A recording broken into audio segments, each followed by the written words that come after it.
그 피아노 앞에 앉은 순간 당신은 왜 우리 아이가 마지막으로 치던 그 곡을 알고 있는 겁니까?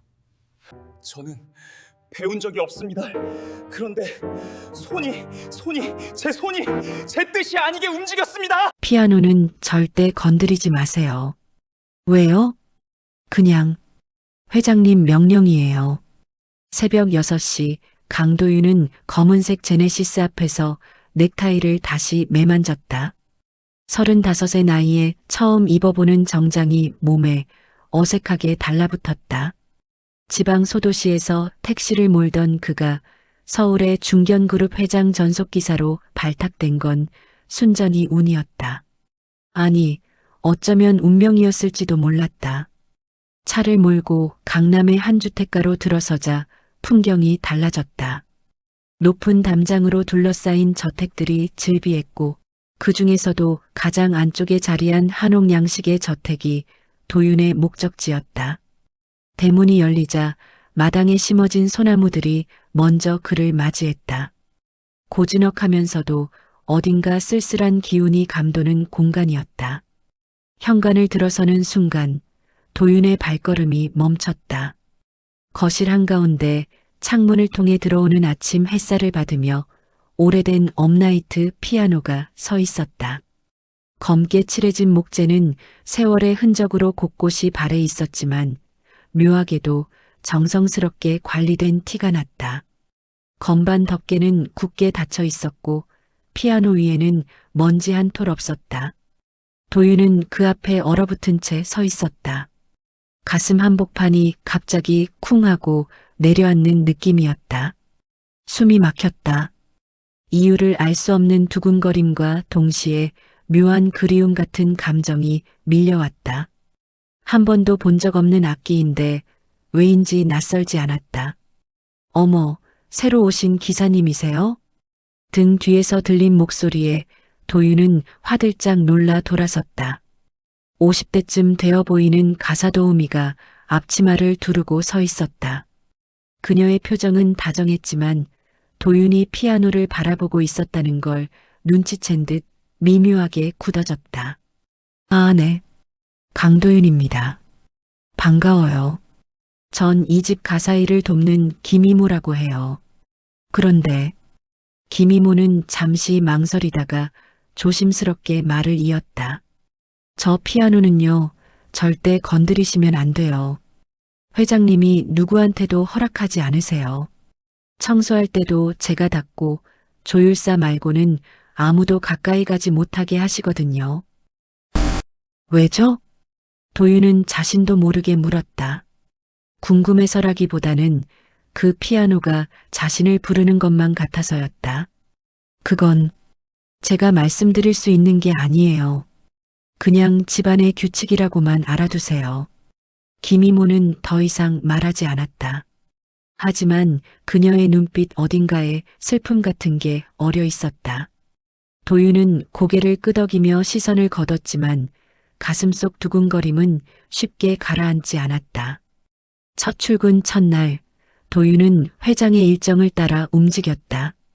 오전에는 본사 건물로, 오후에는 계열사 공장으로, 저녁에는 다시 저택으로 돌아왔다. 차 안에서 회장은 거의 말이 없었다. 간혹 전화 통화를 할 뿐이었고 도윤 역시 조용히 운전에만 집중했다. 하지만 저택으로 돌아오는 길, 차 안의 라디오에서 클래식 음악이 흘러나오는 순간 이상한 일이 벌어졌다. 쇼팽의 녹턴이었다. 도윤은 평소 클래식을 즐겨 듣는 사람이 아니었다. 그런데 그 선율이 귓가를 스치자 핸들을 잡고 있던 손가락이 미세하게 떨리기 시작했다. 마치 손가락들이 제 의지를 가진 것처럼 무언가를 누르고 싶어 근질거렸다. 도윤은 당황해서 손을 꽉 쥐었다. 떨림은 곧 멈췄지만 가슴속 불안은 계속 남아 있었다. 왜 이러지? 무슨 일이야? 저녁 도윤은 저택 별채에 마련된 기사 숙소로 들어갔다. 작지만 깔끔한 방이었다. 짐을 풀고 침대에 누웠지만 잠이 오지 않았다. 머릿속에서 피아노의 형태가 지워지지 않았다. 검은 목재, 닫힌 건반 덮개, 그리고 그 앞에 섰을 때 느꼈던 알 수 없는 끌림. 도윤은 천장을 바라보며 중얼거렸다. 나, 저 피아노를 본 적이 있나? 대답은 없었다. 다만 어둠 속에서 먼 기억의 파편들이 희미하게 흔들리고 있을 뿐이었다. 이틀째 되는 날 아침, 도윤은 처음으로 회장의 가족들을 마주했다. 식탁에는 세 사람이 앉아 있었다. 회장 한기현, 그의 부인 이미선, 그리고 25쯤 되어 보이는 딸 한서희였다. 도윤은 인사를 건넸고 기현은 짧게 고개만 끄덕였다. 미선 부인은 온화하게 미소 지었지만 그 미소 뒤로 무언가 깊은 상처가 감춰진 것만 같았다. 서희는 도윤을 물끄러미 바라보다가 천천히 입을 열었다. 새로 오신 기사님이시죠? 저는 한서희예요. 강도윤입니다. 도윤 씨, 묘하게 친근한 느낌이 드네요. 그 말에 미선 부인이 살짝 눈썹을 찌푸렸고 기현은 커피잔을 들어 입술을 가렸다. 도윤은 어색하게 웃으며 대답했다. 감사합니다. 서희는 고개를 갸우뚱하더니 이내 시선을 거뒀다. 하지만 그 짧은 순간 도윤은 이상한 기분을 느꼈다. 마치 오래전부터 서희를 알고 있었던 것 같은 기시감이었다. 며칠이 지나면서 도윤은 그 집의 리듬에 익숙해져 갔다. 아침에 기현을 회사로 모시고 낮에는 서희를 미술학원이나 약속 장소로 데려다 주었다. 미선 부인은 주로 집에 있었고 간혹 자선단체 모임에 나갈 때만 도윤을 불렀다. 하지만 이상한 건 이 집의 공기였다. 모든 게 정돈되어 있고 고급스러웠지만 어딘가 텅 빈 느낌이었다. 가족들은 서로 대화를 많이 나누지 않았고 저택 안은 대부분 고요했다. 그리고 거실 한가운데 놓인 피아노는 언제나 그 자리에 있었지만 누구도 그것을 치지 않았다. 어느 오후 도윤은 서희를 미술학원으로 데려가는 길에 차 안에서 그녀와 대화를 나눴다. 서희가 먼저 물었다. 도윤 씨는 어디 출신이세요? 경북의 작은 도시요. 서울은 처음이에요. 그럼 가족은요? 도윤은 잠시 말을 멈췄다. 그의 과거는 단순했지만 동시에 비어 있었다. 할머니 손에서 자랐어요. 부모님은 어렸을 때 돌아가셨다고 들었고요. 아, 그렇구나. 서희는 창밖을 바라보며 조용히 말했다. 저도 가족이 다 있는 것 같지만 뭔가 항상 빈자리가 있는 느낌이에요. 도윤은 백미러로 서희의 표정을 살폈다. 그녀의 눈가에 희미한 슬픔이 어려 있었다. 무슨 일이 있으셨나요? 오빠가 있었어요. 제가 태어나기도 전에 잃어버렸대요. 도윤의 손이 순간 핸들을 더 세게 쥐었다. 서희는 계속 이어갔다. 부모님은 그 이야기를 잘 안 하세요. 하지만 집안 곳곳에 오빠의 흔적이 남아 있어요. 2층 끝에 잠긴 방도 있고 거실에 저 피아노도요. 피아노요? 네. 오빠가 피아노를 엄청 좋아했대요. 그래서 아무도 못 건드리게 하시는 거예요. 도윤은 숨을 깊게 들이마셨다. 그 피아노에 얽힌 사연이 이런 거였다니. 하지만 그것만으로는 설명되지 않는 게 있었다. 자신이 그 피아노 앞에 섰을 때 느꼈던 강렬한 끌림, 라디오에서 흘러나온 음악에 반응하던 손가락의 떨림. 왜 나한테 이런 일이 일어나는 거지? 저녁 저택으로 돌아온 도윤은 거실을 지나다 다시 한번 피아노 앞에 멈춰섰다. 이번에는 아무도 없었다. 조용했다. 피아노는 여전히 그 자리에서 도윤을 바라보고 있었다. 그는 한 걸음 다가갔다. 심장이 빠르게 뛰었다. 손을 뻗으면 건반 덮개를 열 수 있을 것 같았다. 하지만 그러지 않았다. 김이모의 경고, 서희의 이야기가 머릿속을 맴돌았다. 대신 도윤은 피아노 옆에 놓인 작은 액자를 발견했다. 거기엔 오래된 흑백 사진이 담겨 있었다. 어린 남자아이가 피아노 건반 위에 작은 손을 올리고 웃고 있었다. 그 웃음은 너무나 밝고 순수했다.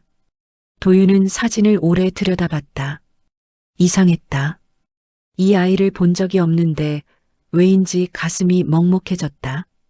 눈시울이 뜨거워졌다. 내가 왜 이러는 거지?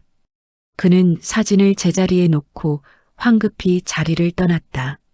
하지만 그날 밤 도윤은 또다시 잠들지 못했다. 꿈에서 계속 피아노 소리가 들렸다. 누군가의 작은 손이 건반을 두드리는 소리, 어린아이의 웃음소리, 그리고 따뜻한 목소리. 도율아, 잘했어. 도율? 그게 누구지? 도윤은 식은땀을 흘리며 깨어났다. 창밖은 여전히 어두웠다. 일주일이 지났다. 도윤은 점점 이 집의 일상에 익숙해졌지만 동시에 설명할 수 없는 감정들에 더 깊이 빠져들고 있었다. 특히 서희와 시간을 보낼 때마다 묘한 일들이 계속 일어났다. 어느 날 오후 도윤은 서희를 미술학원으로 데려가는 길에 갑자기 비가 내리기 시작했다. 빗방울이 차창을 두드리는 소리가 차 안을 가득 채웠다. 서희가 작게 중얼거렸다. 비 오는 날이 좋아요. 도윤은 백미러로 그녀를 봤다. 서희는 창밖을 보며 미소 짓고 있었다. 왜요? 그냥 뭔가 세상이 조용해지는 느낌이 들어서요. 빗소리만 들리고 모든 게 천천히 움직이는 것 같고. 도윤 씨는요? 도윤은 잠시 생각했다.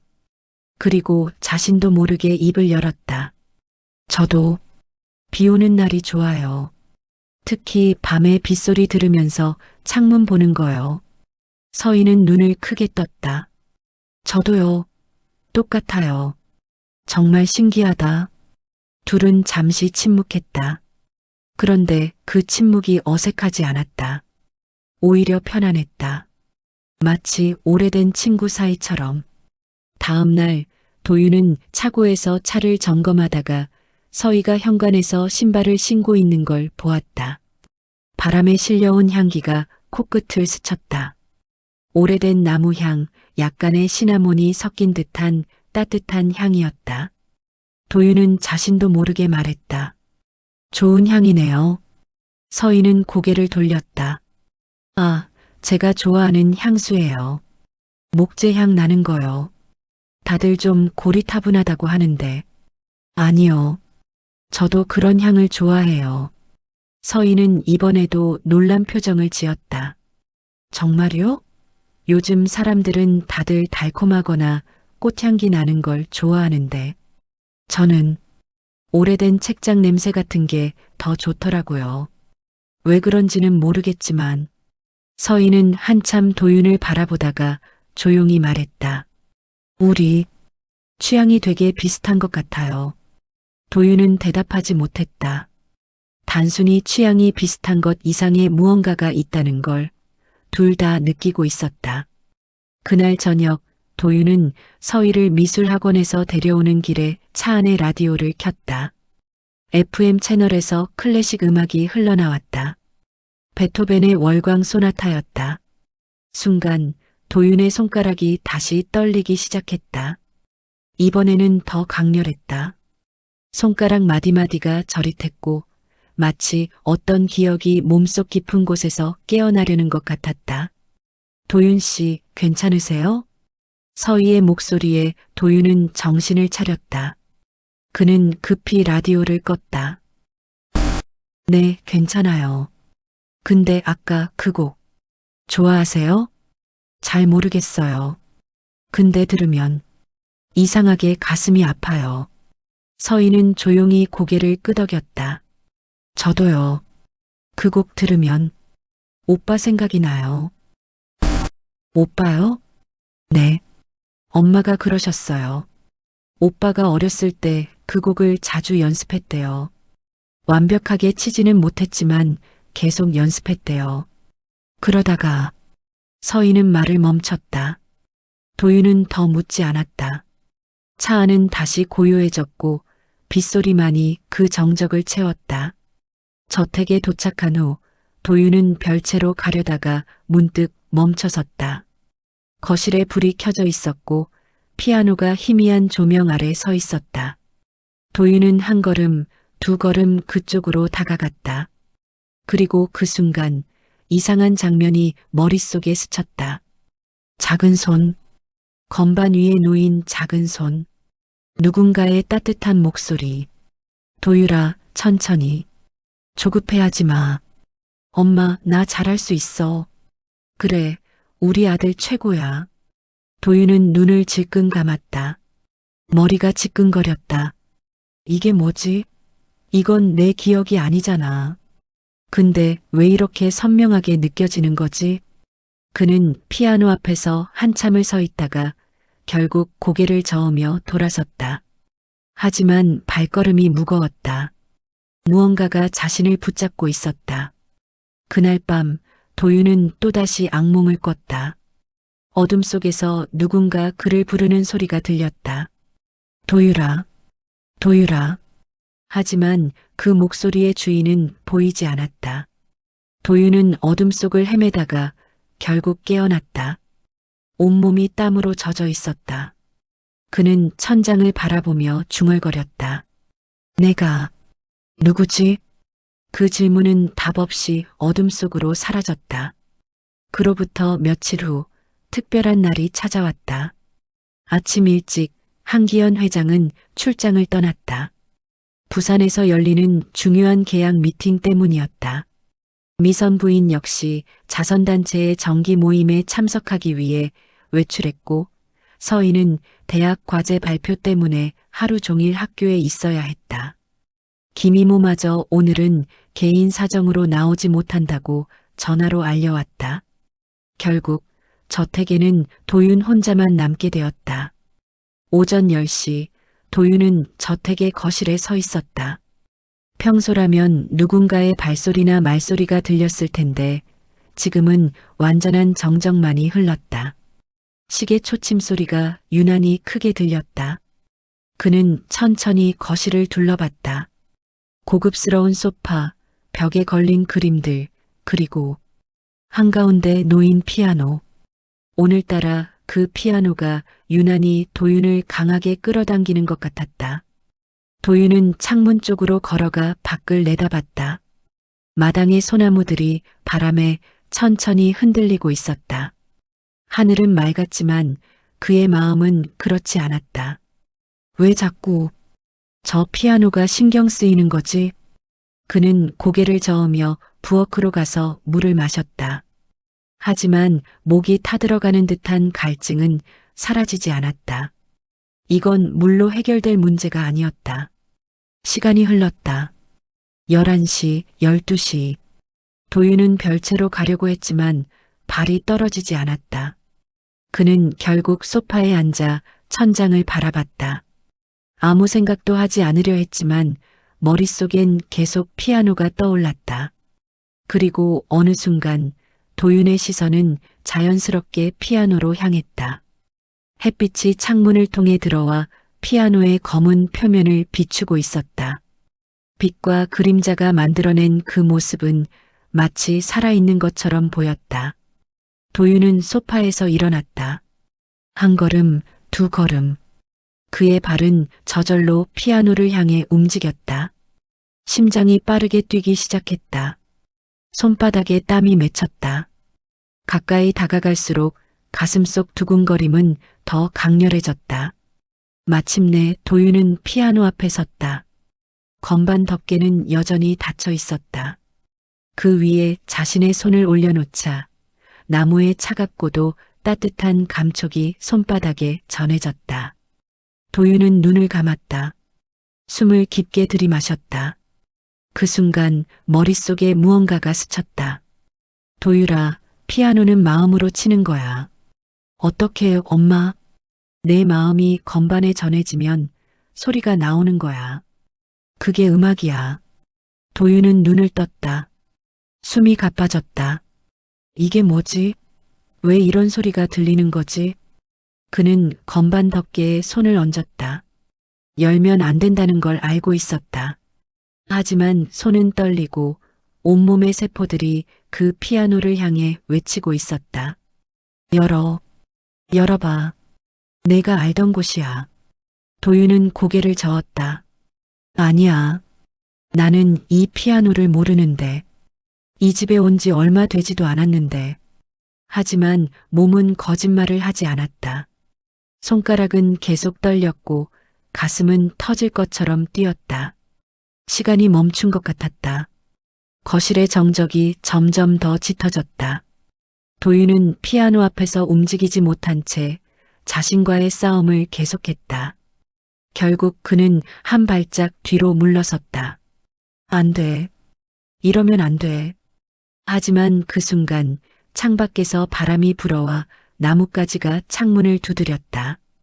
그 소리가 마치 누군가 문을 두드리는 것 같았다. 도윤은 다시 피아노를 봤다. 그리고 이번에는 더 이상 참을 수 없었다. 도윤의 손이 건반 덮개에 닿았다. 천천히 조심스럽게 덮개를 들어 올렸다. 삐걱 하는 작은 소리와 함께 건반이 모습을 드러냈다. 상아빛 건반들이 오랜 시간 동안 닦이고 관리되어 온 흔적을 보였다. 검은 건반들은 빛을 받아 은은하게 빛났다. 도윤은 숨을 멈췄다. 그리고 피아노 의자를 천천히 당겨 앉았다. 의자의 높이가 완벽했다. 마치 그를 위해 맞춰진 것처럼. 도윤은 건반 앞에 손을 올려놓았다. 손가락이 건반의 표면에 닿는 순간 전류 같은 무언가가 온몸을 타고 흘렀다. 내가 지금 뭘 하고 있는 거지? 그는 한 번도 피아노를 배운 적이 없었다. 악보를 읽을 줄도 몰랐다. 하지만 이상하게도 그의 손은 알고 있었다. 어디를 눌러야 하는지, 어떤 힘으로 건반을 누르면 되는지. 도윤은 첫 번째 건반을 눌렀다. 똥! 낮고 깊은 음이 거실에 울려 퍼졌다. 그 소리는 도윤의 가슴을 파고들었다. 눈물이 핑 돌았다. 왜인지 모르겠지만 이 소리가 그리웠다. 두 번째 음을 눌렀다. 세 번째, 네 번째. 음들이 이어지기 시작했다. 그리고 어느새 도윤의 손은 제 의지를 가진 것처럼 건반 위를 춤추듯 움직이기 시작했다. 왈츠, 오래된 왈츠곡이었다. 슈베르트의 곡인지 쇼팽의 곡인지 도윤은 알지 못했다. 하지만 그의 손은 알고 있었다. 멜로디는 완벽했고 리듬은 정확했다. 왼손은 베이스 음을 안정적으로 짚어냈고 오른손은 서정적인 선율을 그려냈다. 도윤은 눈을 감았다. 눈물이 뺨을 타고 흘러내렸다. 이게 뭐지? 왜 내가 이걸 칠 수 있는 거지? 하지만 손은 멈추지 않았다. 음악은 계속 흘러나왔다. 거실 전체가 그 선율로 가득 찼다. 햇빛이 피아노 위로 쏟아지고 도윤의 그림자가 바닥에 길게 드리워졌다. 곡의 중반부로 접어들자 멜로디는 더욱 애절해졌다. 마치 누군가의 그리움을, 상실을, 사랑을 노래하는 것 같았다. 도윤의 어깨가 떨렸다. 눈물은 멈추지 않았다. 엄마. 그는 자신도 모르게 중얼거렸다. 그 단어가 어디서 나온 건지, 왜 그 말을 했는지 알 수 없었다. 하지만 가슴은 알고 있었다. 이 곡은 누군가를 위한 곡이었다. 소중한 누군가를. 곡이 클라이맥스에 다다랐다. 도윤의 손가락은 빠르게 움직였고 음들은 폭포처럼 쏟아져 내렸다. 그리고 마지막 음을 누르는 순간 현관문이 열리는 소리가 들렸다. 도윤의 손이 멈췄다. 그는 황급히 고개를 돌렸다. 현관 쪽에서 발소리가 들려왔다. 여러 사람의 발소리였다. 도윤은 피아노 의자에서 일어나려 했지만 다리에 힘이 풀려 제대로 서지 못했다. 손은 아직도 떨리고 있었고 얼굴은 눈물로 범벅이었다. 그리고 거실로 들어선 사람들이 도윤을 봤다. 한기현 회장, 이미선 부인, 그리고 한서희. 세 사람은 모두 현관에서 얼어붙은 채 도윤을 바라봤다. 아무도 말하지 않았다. 아무도 움직이지 않았다. 미선 부인의 손에서 핸드백이 바닥에 떨어졌다. 그녀의 얼굴은 창백해졌고 입술은 파르르 떨렸다. 기현 회장은 주먹을 꽉 쥔 채 도윤을 노려봤지만 그의 눈빛은 분노가 아니라 공포와 혼란으로 가득 차 있었다. 서희는 눈을 크게 뜨고 도윤을 바라봤다. 그녀의 눈에서도 눈물이 흘러내리기 시작했다. 침묵이 길게 이어졌다. 그리고 미선 부인이 떨리는 목소리로 말했다. 저건. 그녀는 말을 잇지 못하고 그 자리에 주저앉았다. 저건 우리 아들이 마지막으로 쳤던 곡이야. 미선 부인은 바닥에 무릎을 꿇은 채 흐느끼기 시작했다. 한기현 회장은 천천히 마치 꿈을 꾸는 사람처럼 도윤에게 다가왔다. 그의 걸음은 무겁고 불안정했다. 평소 냉철하고 단호했던 그의 모습은 온데간데 없었다. 지금 여기 서 있는 건 그저 상처받은 한 명의 아버지일 뿐이었다. 당신이 어떻게... 기현의 목소리는 갈라져 있었다. 그는 도윤 앞에 멈춰서서 그의 얼굴을 뚫어지게 바라봤다. 도윤은 눈물로 범벅이 된 얼굴로 고개를 저었다. 죄송합니다. 저도 모르겠습니다. 손이 저절로. 기현의 목소리가 높아졌다. 하지만 그것은 분노라기보다는 절규에 가까웠다. 한 번도 배우지 않은 사람이 어떻게 그 곡을 그렇게 완벽하게 칠 수 있습니까? 어떻게? 도윤은 대답할 수 없었다. 그 자신도 이해할 수 없는 일이었다. 손은 아직도 떨리고 있었고 가슴 속에서는 무언가가 폭발할 것처럼 요동치고 있었다. 서희가 조심스럽게 다가왔다. 그녀의 얼굴도 눈물로 젖어 있었다. 기사님, 아니, 도윤 씨, 왜 오빠의 곡을 칠 줄 아세요? 오빠의 곡이라고요? 도윤은 떨리는 목소리로 물었다. 서희는 고개를 끄덕였다. 엄마가 항상 말씀하셨어요. 오빠가 5살 때부터 이 피아노로 연습했대요. 그리고 7살이 되던 해, 엄마 생신 선물로 이 왈츠를 완성했대요. 그런데 그 직후에 서희는 더 이상 말을 잇지 못하고 고개를 돌렸다. 미선 부인이 바닥에서 일어나 비틀거리며 도윤에게 다가왔다. 그녀의 눈은 붉게 충혈되어 있었고 얼굴은 창백했다. 그녀는 도윤의 얼굴을 두 손으로 감싸쥐었다. 당신 눈을 좀 봐요. 미선의 손이 떨렸다. 그녀는 도윤의 이마를 쓸어 올렸다. 이 이마의 흉터, 이건... 도윤은 자신도 모르게 손을 들어 이마를 만졌다. 오른쪽 눈썹 위에 작은 흉터가 있었다. 할머니는 그저 어렸을 때 넘어져서 생긴 거라고 했었다. 우리 아들도 이마 같은 곳에 흉터가 있었어요. 4살 때 계단에서 굴러떨어져서. 미선의 목소리는 점점 작아졌다. 기현 회장은 그 말을 듣고 더 가까이 다가와 도윤의 이마를 확인했다. 그의 눈이 흔들렸다. 위치가 똑같아. 기현은 뒤로 물러나며 벽에 기댔다. 그는 두 손으로 얼굴을 감쌌다. 평생 강인함을 유지해왔던 남자가 무너지고 있었다. 안 돼. 이럴 수가 없어. 이건 말도 안 돼. 서희는 울면서 물었다. 아빠, 이게 무슨 뜻이에요? 도윤 씨가 혹시... 아무도 대답하지 않았다. 거실은 다시 침묵에 잠겼다. 하지만 이번 침묵은 달랐다. 무겁고 질식할 것 같고 동시에 희망과 공포로 가득 차 있었다. 도윤은 피아노 의자에 다시 앉았다. 다리에 힘이 없었다. 머리는 복잡했고 가슴은 찢어질 듯 아팠다. 제가 누구죠? 그의 질문에 아무도 답하지 못했다. 미선 부인은 그 자리에 주저앉아 계속 울었다. 기현 회장은 휴대폰을 꺼내 누군가에게 전화를 걸었다.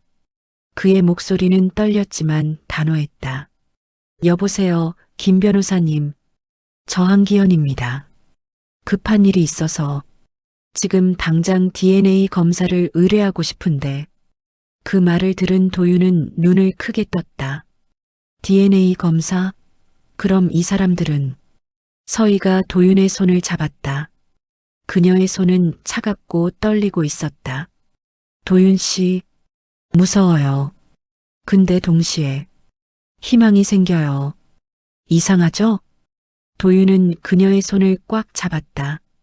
둘 다 떨고 있었다. 기현 회장은 전화를 끊고 도윤에게 다가왔다. 그의 눈빛은 여전히 혼란스러웠지만 이제는 결연함도 담겨 있었다. 강도윤 씨, 아니, 도윤 씨, 부탁이 하나 있습니다. 네. DNA 검사를 해도 되겠습니까? 당신이 거부하면 억지로 하지 않겠습니다. 하지만 우리 가족은 알아야 합니다. 당신이 혹시. 기현은 말을 잇지 못했다. 도윤은 천천히 고개를 끄덕였다. 해주세요. 저도 알고 싶습니다. 제가 누군지.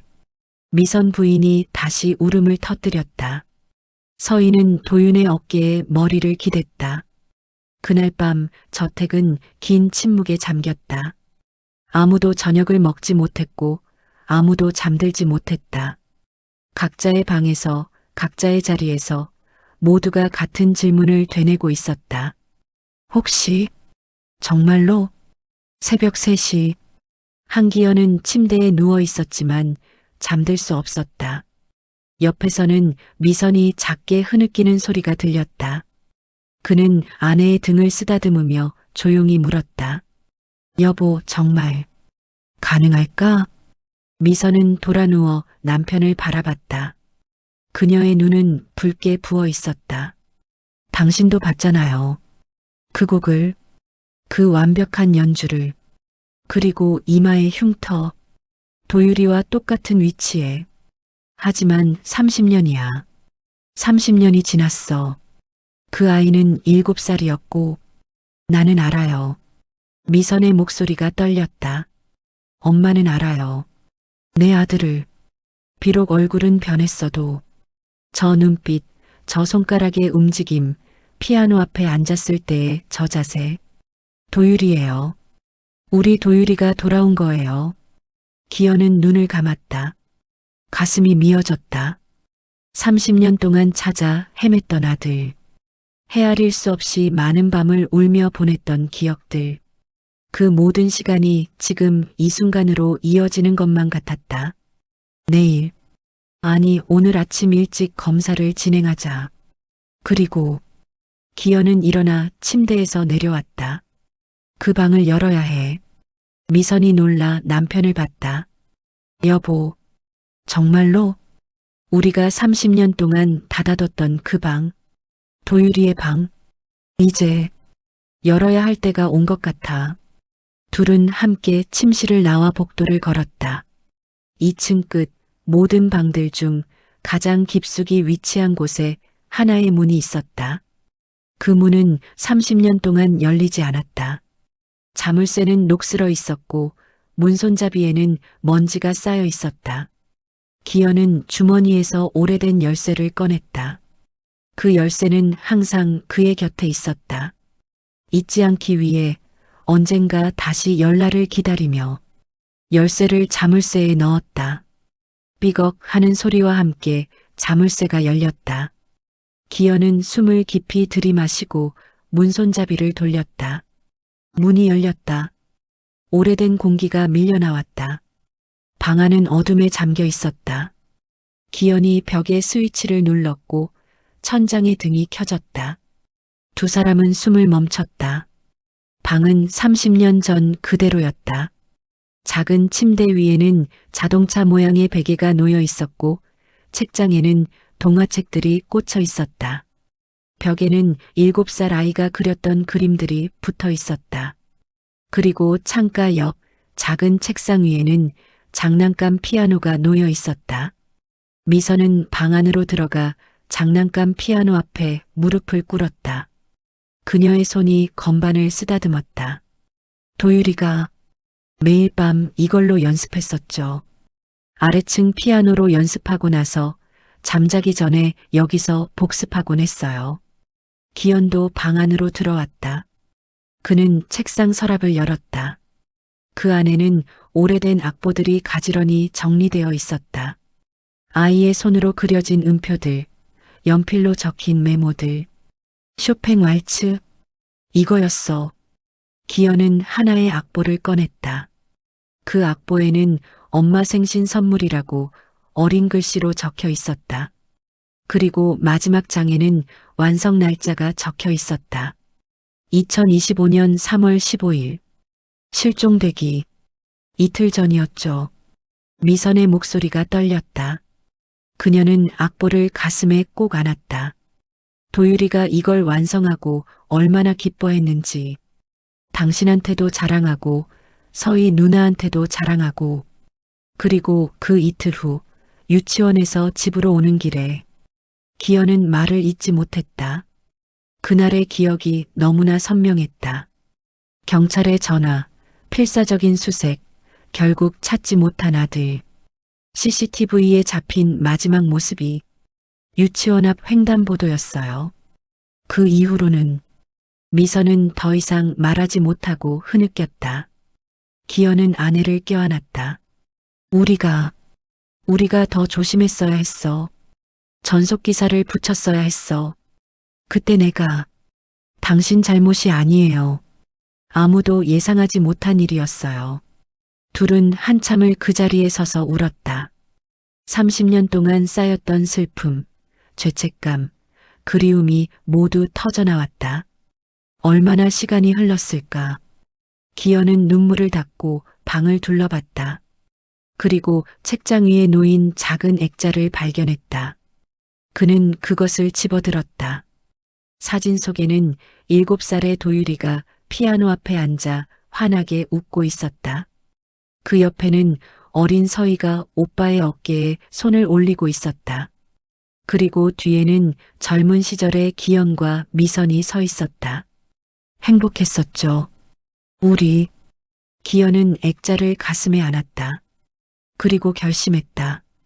도윤 씨의 DNA 검사 결과가 나오면, 만약 정말로 우리 아들이라면, 그럼 다시는 놓치지 않을 거야. 절대로. 미선은 고개를 끄덕였다. 둘은 방을 나와 문을 다시 닫았다. 하지만 이번에는 자물쇠를 채우지 않았다. 복도를 걸으며 기현은 중얼거렸다. 일주일만 기다리자. 하지만 그 일주일이 얼마나 길게 느껴질지 그는 아직 몰랐다. 첫째 날, 도윤은 별채에서 나오지 못했다. 그는 침대에 누워 천장만 바라봤다. 어제 일어난 일들이 꿈만 같았다.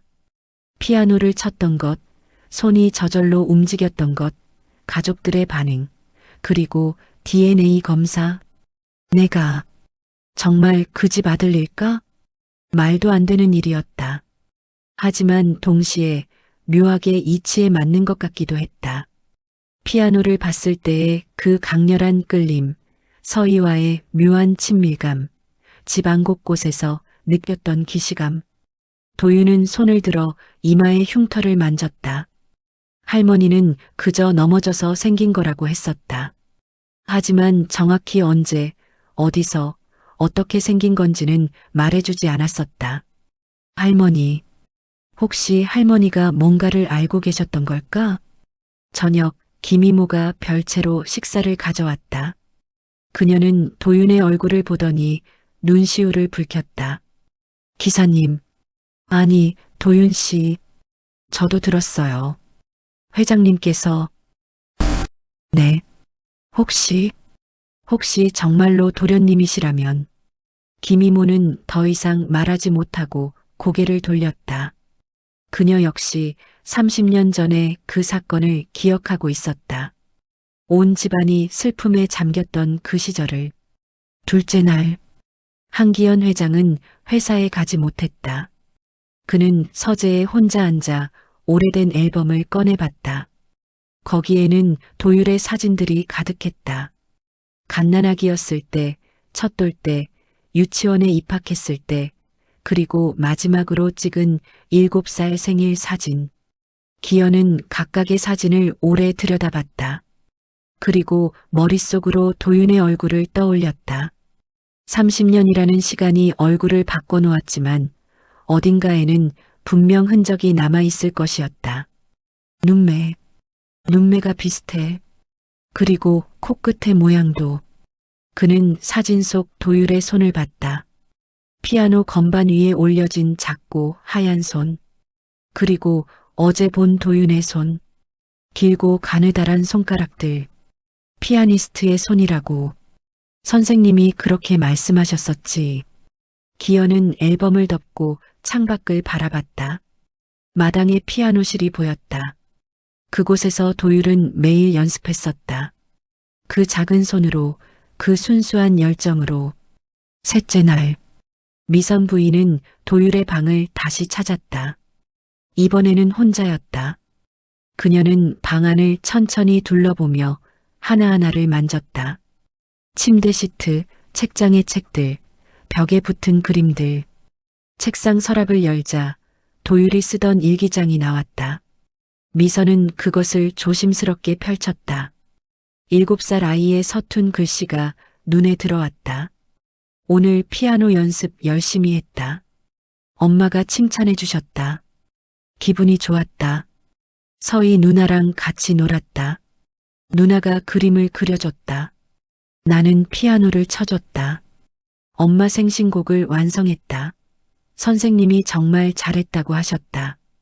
엄마가 좋아하실 것 같다. 마지막 문장에서 미선의 눈물이 떨어졌다. 그녀는 일기장을 가슴에 안고 흐느꼈다. 도율아, 엄마가 못 들어줘서 미안해. 내가 그렇게 열심히 준비한 선물을. 넷째 날, 서희는 도윤을 찾아갔다. 별채 앞에서 한참을 망설이다가 결국 문을 두드렸다. 도윤 씨, 저예요, 서희. 문이 열렸다. 도윤은 수척해 보였다. 서희도 마찬가지였다.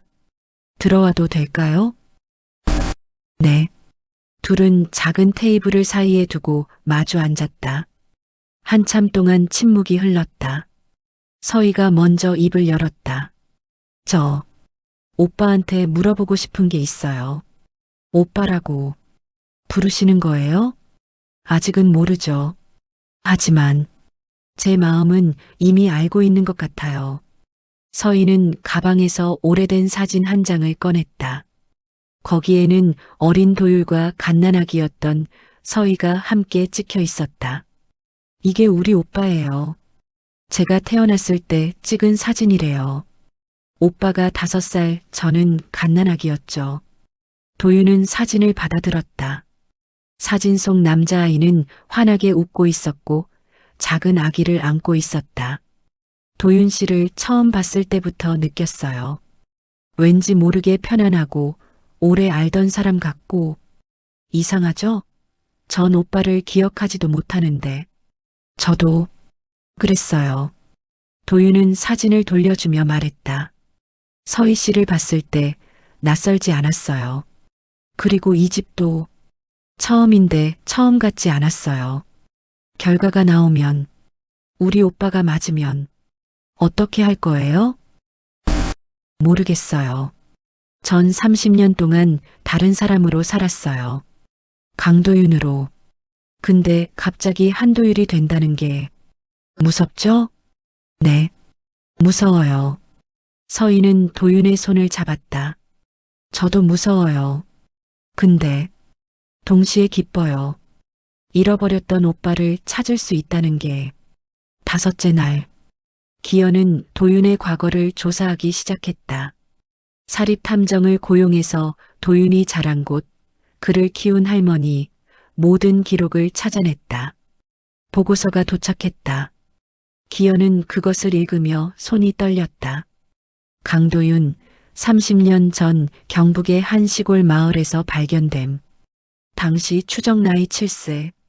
기억상실 증상. 마을 주민 강씨 할머니가 보호하여 양육. 기현은 숨을 멈췄다. 30년 전. 7세. 기억상실. 모든 것이 맞아떨어지고 있었다. 여섯째 날. 미선은 도윤을 저녁 식사에 초대했다. 처음으로 네 사람이 한 식탁에 앉았다. 기현, 미선, 서희, 그리고 도윤. 식사는 조용했다. 하지만 이상하게도 불편하지 않았다. 오히려 자연스러웠다. 식사 후 미선이 도윤에게 물었다. 어렸을 때 기억나는 게 있나요? 아니요. 할머니 말씀으로는 제가 처음 발견됐을 때 아무것도 기억하지 못했다고 해요. 제 이름도 부모님도 어디서 왔는지도 혹시 꿈에서라도? 도윤은 잠시 생각했다. 가끔 피아노 소리가 들려요. 그리고 누군가 제 이름을 부르는 소리. 도유라라고. 미선의 눈에서 눈물이 흘렀다. 기현은 그녀의 손을 잡았다. 7째 날. 드디어 봉투가 도착했다. 오후 2시 택배 직원이 저택의 초인종을 눌렀다. 기현은 서재에 있었지만 그 소리를 들었다. 심장이 미친 듯이 뛰기 시작했다. 그는 의자에서 일어나 창문 밖을 내다봤다. 택배 트럭이 보였다. 드디어 그는 서둘러 아래층으로 내려갔다. 현관에는 이미 미선과 서희가 서 있었다. 셋의 얼굴은 모두 창백했다. 기현이 문을 열었다. 택배 직원은 밝게 웃으며 서류 봉투를 내밀었다. 한기현님 맞으시죠? 여기 서명 부탁드립니다.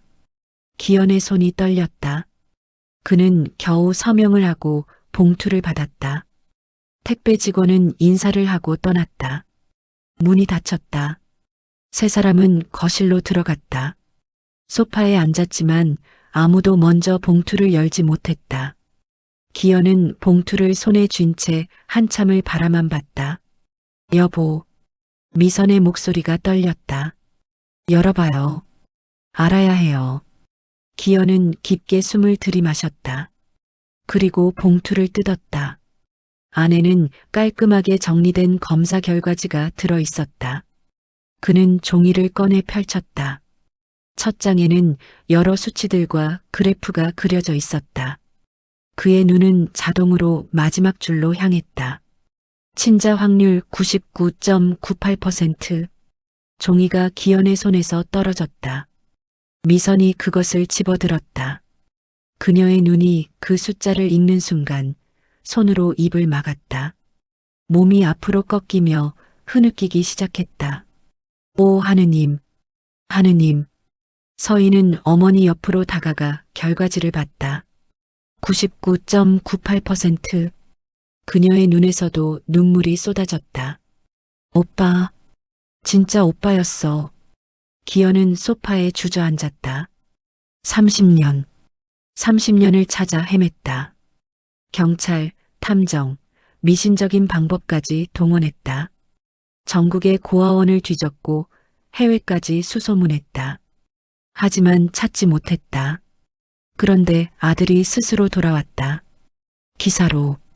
자신의 집에. 이게 꿈이 아니야. 기현의 목소리는 갈라져 있었다.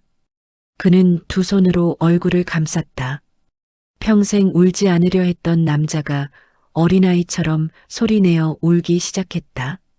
우리 아들, 우리 도유리가 돌아왔어. 미선은 남편을 끌어안았다. 서희도 두 사람을 껴안았다. 세 사람은 한참을 그렇게 울었다. 시간이 얼마나 흘렀을까. 기현이 먼저 정신을 차렸다. 그는 눈물을 닦고 일어섰다. 도윤 씨를 불러야 해. 지금요? 지금 당장. 더 이상 기다릴 수 없어. 기현은 휴대폰을 꺼내 도윤에게 전화를 걸었다. 신호음이 3번 울린 후 도윤의 목소리가 들렸다. 네, 회장님. 도윤 씨. 아니. 기현은 목이 메었다. 잠시 침묵이 흘렀다. 본관으로 와주시겠습니까? 아주 중요한 이야기가 있습니다. 결과가 나왔나요? 네. 지금 가겠습니다.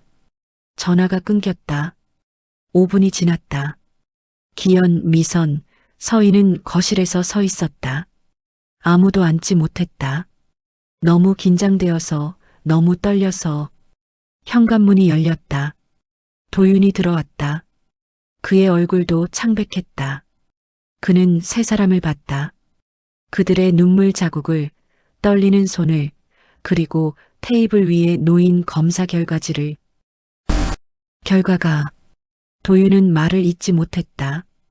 기현이 천천히 그에게 다가왔다. 한 걸음, 2걸음. 그리고 마침내 도윤 앞에 섰다. 두 사람의 눈이 마주쳤다. 기현은 떨리는 손을 들어 도윤의 얼굴을 감쌌다. 그의 눈에서 또다시 눈물이 흘렀다. 강도윤 씨. 기현의 목소리는 떨렸다. 아니, 우리 아들. 그는 한 글자 한 글자 또렷하게 말했다. 한도율. 도윤의 눈이 커졌다. 숨이 멎었다. 부모가 너를 30년 동안 찾고 있었다. 그 순간 도윤의 다리에서 힘이 빠졌다. 기현이 그를 붙잡았다.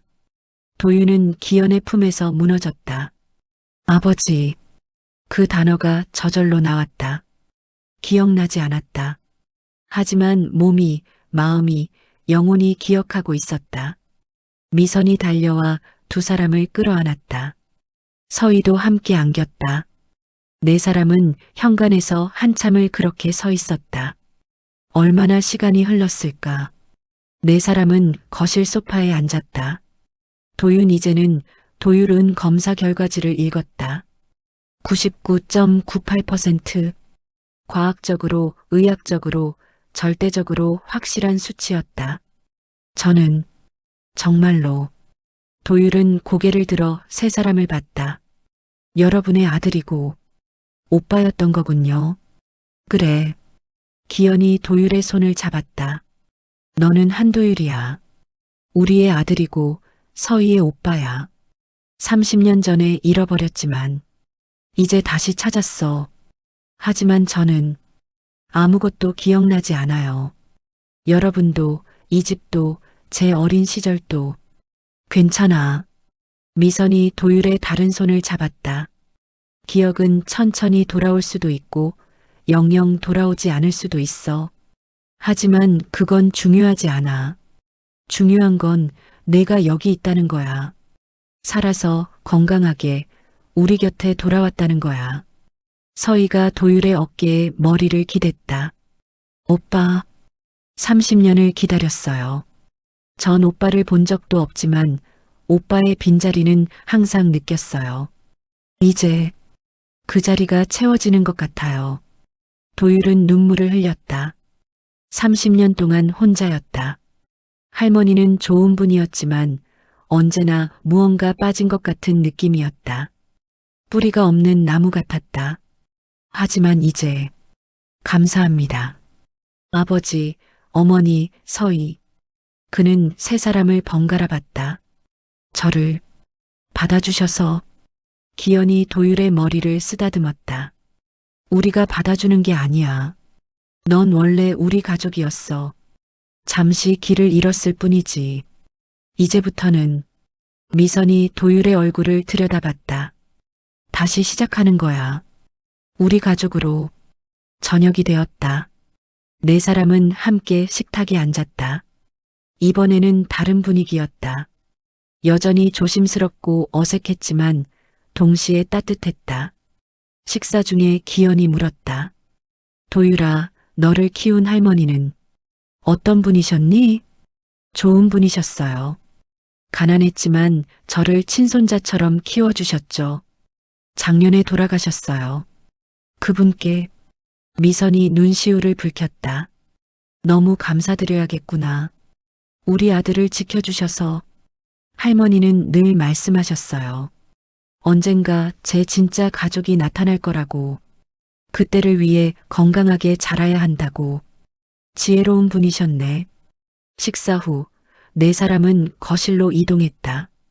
그리고 자연스럽게 모두의 시선이 한 곳으로 향했다. 피아노. 도율은 천천히 피아노 앞으로 걸어갔다. 이번에는 두렵지 않았다. 오히려 편안했다. 그는 의자에 앉아 건반을 바라봤다. 제가 어렸을 때 이걸 쳤다는 게 아직도 믿기지 않아요. 매일 쳤어. 기현이 뒤에서 말했다. 아침에 일어나면 먼저 피아노 앞에 앉았고 유치원 갔다 와서도 연습했지. 너는 피아노를 정말 사랑했어. 도율은 건반에 손을 올렸다. 첫 음을 눌렀다. 그리고 다시 그 왈츠가 흘러나오기 시작했다. 이번에는 달랐다. 더 부드럽고 더 깊고 더 감정이 담겨 있었다. 30년의 시간이, 슬픔이, 그리움이 모두 그 선율 안에 녹아들었다. 미선은 소파에 앉아 눈을 감고 들었다. 기현은 창가에 서서 밤하늘을 바라보며 들었다. 서희는 피아노 옆에 서서 오빠의 손을 지켜봤다. 곡이 끝났다. 정적이 흘렀다. 그리고 미선이 일어나 도율에게 다가왔다. 그녀는 아들을 끌어안았다. 잘했어. 우리 도율이. 정말 잘했어. 도율은 어머니의 품에서 울었다. 30년 만에 진짜 어머니의 품에서. 엄마. 그래, 엄마야. 내 엄마. 그날 밤 도율은 처음으로 본관 2층의 객실에서 잤다. 더 이상 별채가 아니었다. 이제 그는 가족이었으니까. 잠들기 전 그는 창문을 열고 밤하늘을 바라봤다. 별들이 총총히 빛나고 있었다. 할머니, 제가 집을 찾았어요. 제 진짜 가족을. 바람이 불어왔다. 마치 할머니의 대답 같았다. 잘했다, 도율아. 이제 행복해라. 도율은 미소를 지으며 창문을 닫았다. 그리고 침대에 누워 눈을 감았다. 처음으로 편안한 잠이 찾아왔다. 3주가 지났다. 도율의 삶은 완전히 바뀌었다. 더 이상 기사가 아니었다. 그는 한기현 회장의 아들이자 한서희의 오빠였다. 법적인 절차들이 진행되었고 호적이 정리되었다. 강도윤이라는 이름은 공식적으로 사라지고 한도율이 되살아났다. 하지만 도율은 서두르지 않았다. 갑자기 재벌가의 아들이 되었다고 해서 모든 것을 바꾸지 않았다. 그는 여전히 검소하게 살았고 가족들과 조금씩 가까워지는 시간을 가졌다. 아침마다 기현과 함께 산책을 했다. 처음에는 어색했지만 점점 편해졌다. 기현은 도율에게 회사 이야기를 들려줬고 도율은 지방에서의 삶을 이야기했다. 아버지, 어느 날 아침 도율이 조심스럽게 말했다. 아직도 좀 어색해요. 이 모든 게 당연하지. 기현이 미소 지었다.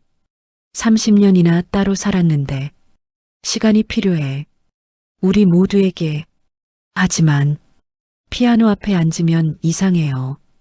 그때만큼은 모든 게 자연스러워요. 마치 제 몸이 기억하는 것 같아요. 몸에 기억이라는 게 있나 봐. 머리는 잊어도 마음과 몸은 기억하는 거지. 점심에는 미선과 함께 요리를 배우기 시작했다. 미선은 도율에게 그가 어렸을 때 좋아하던 음식들을 만들어줬다. 이건 내가 6살 때 제일 좋아하던 된장찌개야. 정말요? 응. 당근을 싫어했는데 이렇게 잘게 썰어서 넣으면 잘 먹었거든. 도율은 한 숟가락 떠서 맛봤다. 이상하게도 익숙한 맛이었다. 맛있어요. 미선은 눈물을 글썽였다. 다행이다. 아직도 좋아하는구나. 저녁에는 서희와 대화를 나눴다. 서인은 도율에게 가족의 역사를 30년 동안의 이야기를 천천히 들려줬다. 오빠가 사라진 후에 우리 가족은 많이 힘들었어요. 미안해. 오빠 잘못이 아니에요. 누구의 잘못도 아니었어요. 그냥 불행한 사고였죠. 어떻게 사라진 건지 아직도 모르겠어. 경찰 조사로는 유괴로 추정됐어요. 하지만 범인은 끝내 잡지 못했죠. 아마도 오빠를 어딘가에 버렸고 그게 할머니가 발견한 곳이었던 것 같아요. 도율은 고개를 끄덕였다. 할머니는 말했었다. 자신이 밭에서 일하다가 도율을 발견했다고. 울고 있는 아이를, 아무것도 기억하지 못하는 아이를. 한 달이 지났을 무렵 기현이 제안했다. 도율아, 우리 가족 모두 함께 여행을 가는 게 어떨까? 여행이요? 응. 제주도든 해외든 내가 가고 싶은 곳으로. 우리 넷이서 함께. 도율은 잠시 생각했다. 저는 할머니 산소에 가보고 싶어요. 미선이 도율의 손을 잡았다. 그러자. 당연히 가야지. 그분께 인사드려야지. 다음 주 네 사람은 경북의 작은 마을로 향했다. 도율이 30년을 보낸 곳이었다. 마을 뒷산에 할머니의 산소가 있었다. 도율은 산소 앞에 무릎을 꿇고 절했다. 기현, 미선, 서희도 함께 절했다. 할머니, 도율이 조용히 말했다.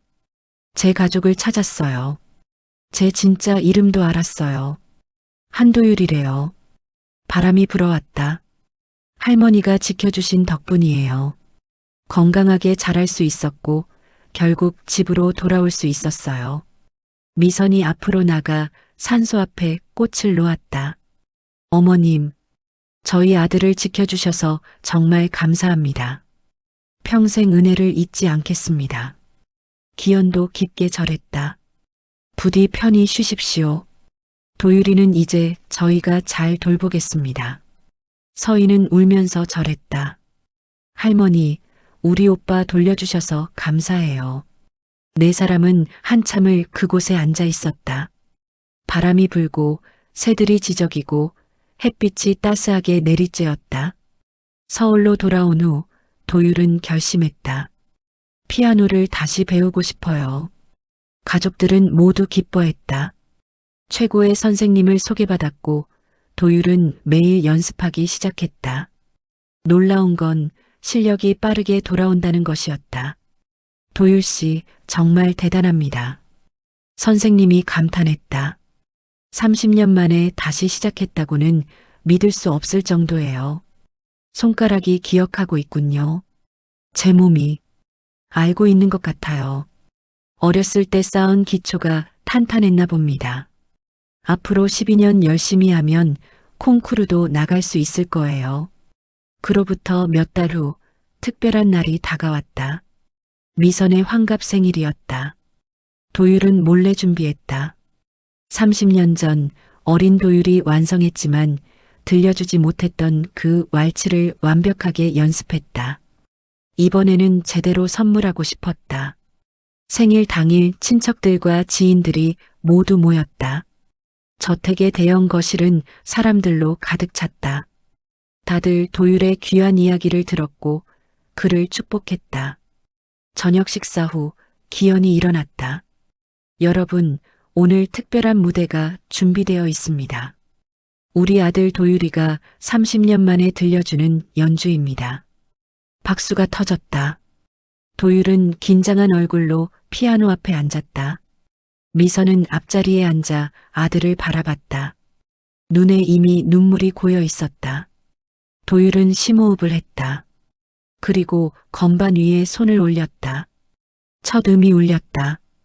거실이 조용해졌다. 모두가 숨을 죽이고 들었다. 그 왈츠는 30년 전보다 더 아름다웠다. 어린아이의 순수함에 어른의 깊이가 더해졌다. 상실의 슬픔과 재회의 기쁨이 모두 담겨 있었다. 도율의 손가락은 건반 위를 춤췄다. 눈을 감고 온 마음을 담아 연주했다. 이 곡은 어머니를 위한 것이었다. 30년 늦었지만 마침내 전할 수 있는 선물이었다. 곡이 중반을 지나 클라이맥스로 향했다. 멜로디는 점점 격렬해졌다가 다시 부드러워졌다. 마치 폭풍우를 지나 평화를 찾는 것 같았다. 그리고 마지막 도율은 천천히 건반을 눌렀다. 그 음이 거실에 길게 울려 퍼졌다. 그리고 사라졌다. 침묵. 그리고 폭발하는 박수. 하지만 도율은 박수를 듣지 못했다.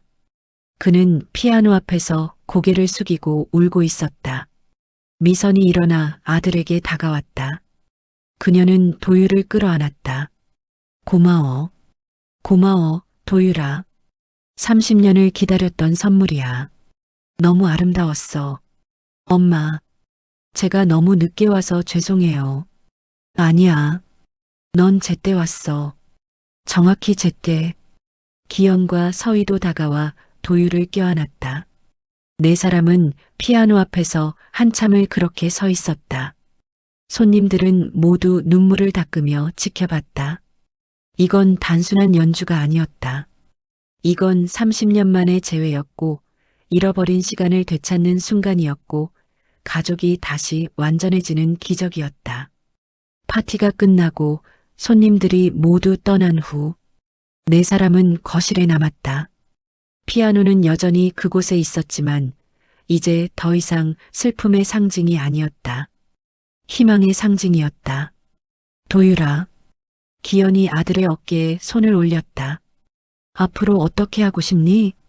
회사 일을 배울 수도 있고, 피아노를 계속할 수도 있고, 뭘 하든 우리는 지원할 거야. 도율은 잠시 생각했다. 저는 피아노를 계속하고 싶어요. 제가 진짜 좋아하는 게 뭔지 알았어요. 30년 동안 잊고 살았지만 제 안에 계속 있었어요. 그래. 좋아. 미선이 미소 지었다. 내가 원하는 걸 해. 우리는 내 곁에 있을 거야. 서희가 도율의 손을 잡았다. 오빠 언젠가 콘서트 열면 꼭 제일 앞자리에 앉을 거예요. 그럼 너를 위한 곡도 하나 쓸게. 정말요? 약속해요. 네 사람은 웃었다. 진심으로 편안하게. 그날 밤 도율은 2층에 자신의 방 어렸을 때 썼던 그 방으로 갔다. 방은 이제 완전히 정리되어 있었다. 새 침대, 새 책상. 하지만 한쪽 구석에는 옛날 장난감 피아노가 그대로 놓여 있었다. 도율은 그 앞에 앉아 작은 건반을 눌러봤다. 딩동딩동 높은 소리가 났다. 웃음이 났다. 나 여기서 자랐구나. 그는 창문을 열고 밤하늘을 바라봤다. 별들이 빛나고 있었다. 똑같은 별들이 30년 전에도 지금도 그를 지켜보고 있었다. 할머니, 보고 계세요? 저 행복해요. 진짜 집으로 돌아왔어요. 바람이 불어왔다. 따뜻한 바람이었다. 도율은 창문을 닫고 침대에 누웠다. 이상하게도 이 침대가 편했다. 30년 만에 처음 눕는데 마치 어제까지 여기서 잤던 것 같았다. 눈을 감자 편안한 어둠이 찾아왔다. 그리고 꿈속에서 도율은 어린 자신을 봤다. 7살의 한도율이 피아노 앞에 앉아 웃고 있었다. 그 옆에는 엄마가, 아버지가, 갓난아기였던 서희가 있었다. 도율아, 잘했어. 엄마, 저 더 잘할 수 있어요. 그래, 우리 아들. 천천히 해. 시간은 많아. 어린 도율이 다시 피아노를 치기 시작했다. 그 선율은 아름다웠고 따뜻했고 사랑으로 가득 차 있었다. 그리고 어른이 된 도율은 꿈속에서 어린 자신에게 말했다. 괜찮아. 길을 잃어도 시간이 걸려도 결국 집으로 돌아올 수 있어. 우리는 돌아왔어. 어린 도율이 고개를 들어 미소 지었다. 그리고 꿈이 사라졌다. 다음 날 아침 도율은 상쾌하게 눈을 떴다. 아래층에서 냄새가 올라왔다. 엄마가 만드는 아침 식사 냄새. 아빠의 신문 넘기는 소리, 서희의 노랫소리. 도율은 미소 지으며 일어났다. 그리고 계단을 내려가며 말했다. 좋은 아침이에요, 가족 여러분. 미선이 웃으며 대답했다. 좋은 아침, 도율아. 우리 아들. 거실의 피아노가 햇빛을 받아 빛나고 있었다. 이제 그 피아노는 더 이상 금지된 악기가 아니었다. 그것은 가족을 다시 이어준 달이었고, 잃어버린 시간을 되찾게 해준 열쇠였고, 사랑의 증거였다. 도율은 피아노 옆을 지나가며 건반을 가볍게 쓰다듬었다. 고마워. 나를 집으로 데려다줘서. 그리고 그는 식탁으로 걸어갔다. 가족과 함께 아침을 먹기 위해. 집에서, 진짜 집에서, 마침내 귀환한 그의 집에서